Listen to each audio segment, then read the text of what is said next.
shkretari më i thjesht.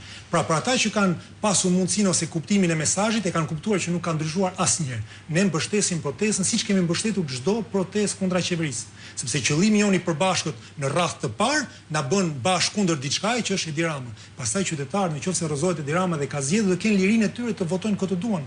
Po qytetarët duhet ta kuptojnë diçka shumë të thjeshtë. Duhet të realizojnë kushtet. Të bëjmë një bashkë, sepse e vetmja gjë që ne mund të themi me siguri sot është që 100% e njerëzve në atë protestë janë kundër Edi Ramës. Se sa mund të jenë kundër opozitës, le ta themi për ato thirrje që bën, sot nuk mund ta di askush, se askush nuk e ka bërë studimin. Por ajo që është e sigurt, 100% kundër Edi Ramës. Atëherë të bëjmë bashkë për realizimin e këtij projekti madhor për vendin tonë, sepse regjimi autokratik është ai i Edi Ramës, dhe më pas qytetarët në lirinë e tyre me këtë fuqitre politike që do kenë marrë të zgjedhin këtë duan. Dhe atëherë do jetë Partia Demokratike në sfidën e saj që tu propozoi të gjithë qytetarëve të kënaqur, të pakënaqur apo kundërshtarit të saj, alternativën që t'u japi atyre besim se Shqipëria e nesërme mund të ndërtohet më e mirë se ajo që është sot. Ja, do flasim sërish pas pak në fakt për Partinë Demokratike në vetvete dhe për momentin politik.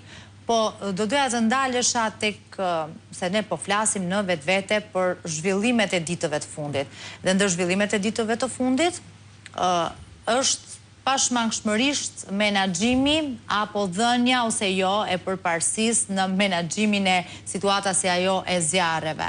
Ka një rikthim të emergjencës sot në Kruj, po në vetvete unë pyetjen e kam të lidhur pikërisht me këtë.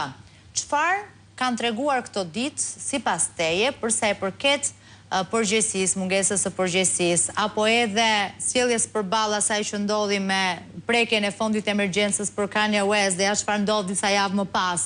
Si e ke parë ti këtë? Pra, ku fillon dhe ku mbaron shteti në një situatë si kjo? Shteti nuk është asgjë në një situatë kjo në Shqipëri aktualisht, dhe shteti për shkak të propagandës që ka ndërtuar ndër vite, prap ka hequr përgjegjësinë e tij. Është shumë e thjeshtë ti sot një administrator shtetëror ose një përfaqësues i qeverisë, sepse nuk marr përgjegjësi për asnjë gjë.